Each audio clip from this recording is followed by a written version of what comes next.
Defying Economic Gravity, Why It's Not Falling Home Values That Will Reduce Eligibility for Future Reverse Mortgage Applicants.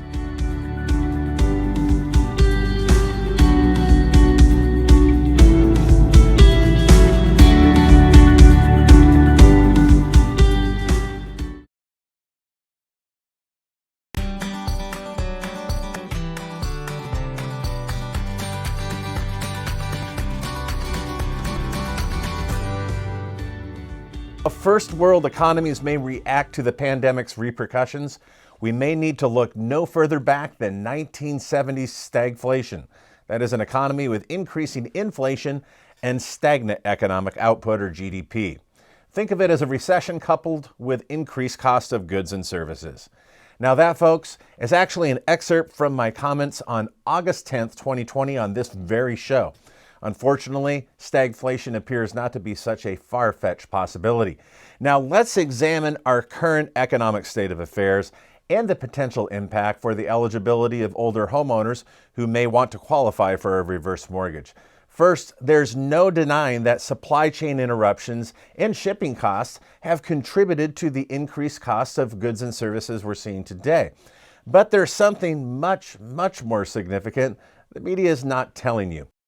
40% of US dollars in circulation now were printed since January 2020. And now, is there any chance that too many dollars chasing goods and services is driving record inflation? The Federal Reserve's chairman thinks not.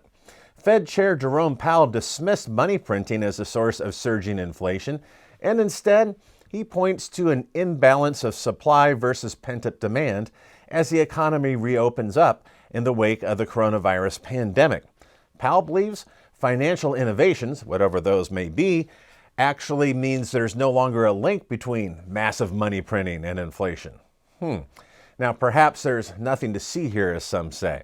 Now, while this massive injection of money into the U.S. economy has benefited Wall Street and hedge funds, it is average Americans like you and I who are going to be stuck paying the bill. So in these uncertain economic times, what stands to reduce the future eligibility of older homeowners to get a reverse mortgage? Most likely, it's not going to be falling home prices. The Federal Reserve's planned series of interest rate hikes are unlikely to cause a bust in home values. Now, sure, home prices were propped up by untenably low interest rates and they helped create an asset bubble of sorts. However, it's a continued lack of housing supply, and that's likely to protect the home prices from falling as interest rates go up. Bank of America predicts that U.S. home values will actually be up 10% by the end of 2022. Now, truth be told, real estate companies and economists have a mixed record of forecasting where the housing market is actually heading.